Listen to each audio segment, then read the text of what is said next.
હવે આપણે સ્વાધ્યાયનો 11મો દાખલો, છેલ્લો દાખલો છે કે આકૃતિમાં દર્શાવ્યા પ્રમાણે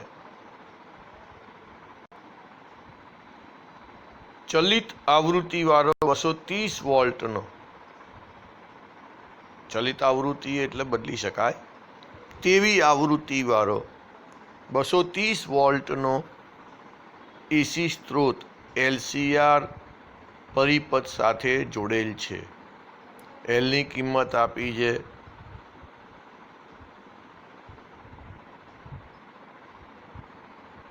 5 હેનરી, સી 80 માઇક્રોફેરેડે, આર 40 ઓહ્મ. પરિપથને અનુનાદની સ્થિતિમાં લાવવા માટે સ્ત્રોતની આવૃત્તિ નક્કી કરો.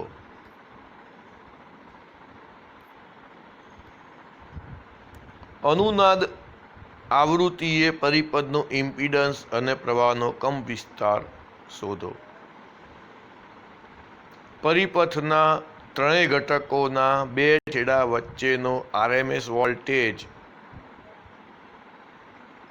એટલે કે સ્થિતિમાનનો તફાવત શોધો અને દર્શાવો કે અનુનાદ આવૃત્તિએ એલસી સંયોજનના બે છેડા વચ્ચેનો સ્થિતિમાન તફાવત વોલ્ટેજ ડ્રોપ 0 છે. ત્રણ વસ્તુ છે. પહેલાં આપણે શોધવું છે અનુનાદની સ્થિતિમાં લાવવા માટે સ્ત્રોતની આવૃત્તિ નક્કી કરો. એલ બરાબર 5 હેનરી આપેલા છે, સી 80 × 10⁻6 ફેરેડે આપેલા છે, આર 40 ઓહ્મ આપેલા છે, વીઆરએમએસ 230 વોલ્ટ આપેલા છે. અનુનાદીય કોણીય આવૃત્તિ એટલે એસી ઉદ્ગમની પ્રાકૃતિક કોણીય આવૃત્તિ થાય, એટલે કે ઓમેગા 1/√LC = ઓમેગા. હવે આપણને બધી કિંમત છે જ, 5 × 1/5 × 80 × 10⁻6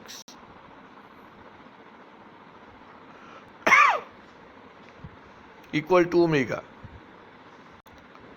10⁻6 બહાર નીકળે એટલે 10⁻³ અંશમાં જાય એટલે 10⁻³ થઈ જાય. √400 એટલે 20 થઈ જાય, એટલે 1000/20 × 2 × 3.14 એટલે આવૃત્તિ મળે 7.96 હર્ટ્ઝ. શું જવાબ આવે આપણી જોડે? 7.96 હર્ટ્ઝ. આવો જવાબ. પરિપથને અનુનાદની સ્થિતિમાં લાવવા માટે સ્ત્રોતની આવૃત્તિ 7.96 હર્ટ્ઝ જોઈએ. હવે બીજે કે અનુનાદ આવૃત્તિએ પરિપથનો ઇમ્પિડન્સ અને પ્રવાહનો કંપ વિસ્તાર શોધો.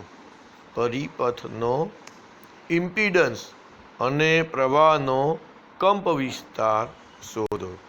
અનુનાદ સમયે એલસીઆર પરિપથનો કુલ ઇમ્પિડન્સ Z બરાબર વર્ગમૂળમાં R² + ωL - 1/ωc² થાય. અનુનાદ થાય એટલે ωL =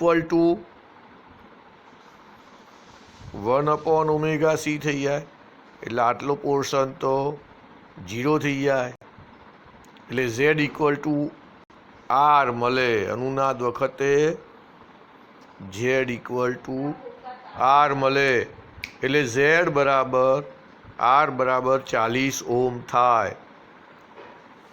માટે IM બરાબર VM/Z.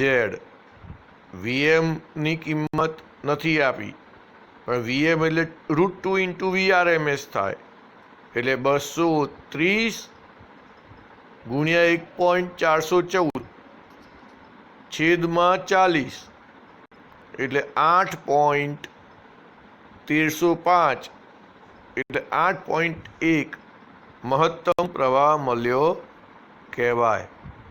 એટલે પરિપથનો ઇમ્પિડન્સ શોધવાનો છે. પ્રવાહનો કંપ વિસ્તાર એટલે મહત્તમ પ્રવાહ. એટલે આ મને પ્રવાહનો કંપ વિસ્તાર મળી ગયો, આ ઇમ્પિડન્સ મળી ગયો.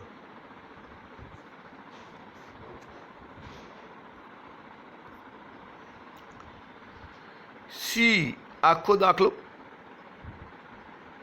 વધારે માર્કમાં પૂછાય, ટુકડા કરીને 2 માર્કમાં 3 માર્કમાં એ રીતે પૂછાય.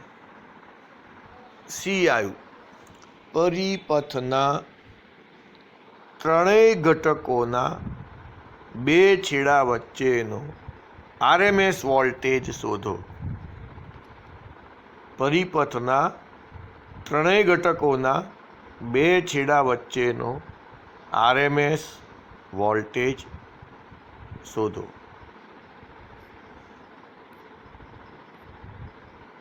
પરિપથના અવરોધના 2 છેડા વચ્ચે વિદ્યુત સ્થિતિમાનના તફાવતનું RMS મૂલ્ય શોધવું હોય, ફક્ત અવરોધના 2 છેડા વચ્ચે, તો અવરોધમાંથી પસાર થતો પ્રવાહ તો સરખો જ હોય, બધામાંથી ગમે તેમાંથી પસાર થતો હોય, શ્રેણીમાં બધા પ્રવાહ સરખો હોય. એટલે IRMS ગુણ્યા જે ઘટકમાંથી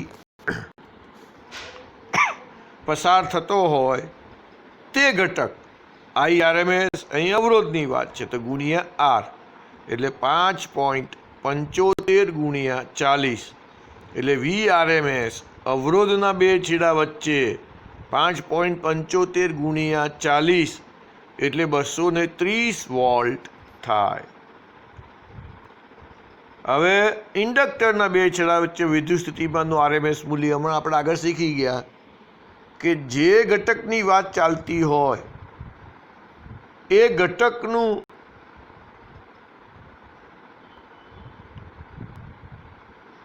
મૂલ્ય મૂકવાનું આવે, એ ઘટકના ઇમ્પિડન્સનું મૂલ્ય મૂકવાનું આવે. અવરોધ તો અવરોધ, ઇન્ડક્ટર તો XL અને કેપેસિટર તો XC.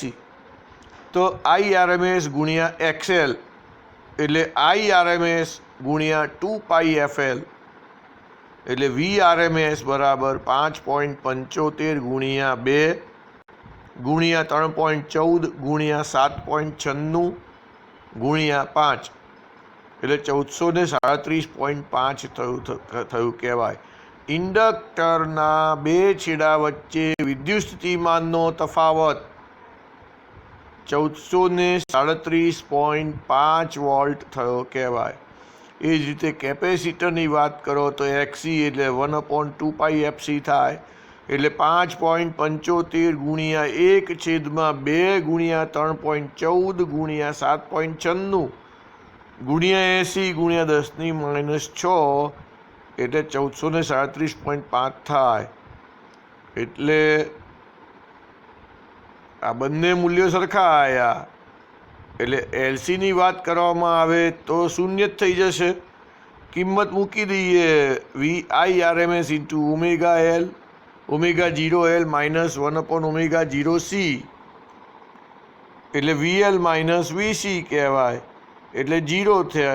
આમ અનુનાદ સમયે L અને C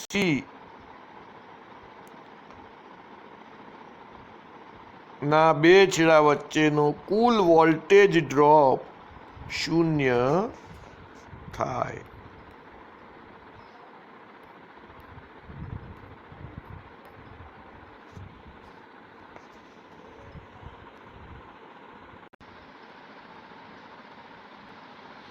હવે આપણે 21મો દાખલો લઈએ.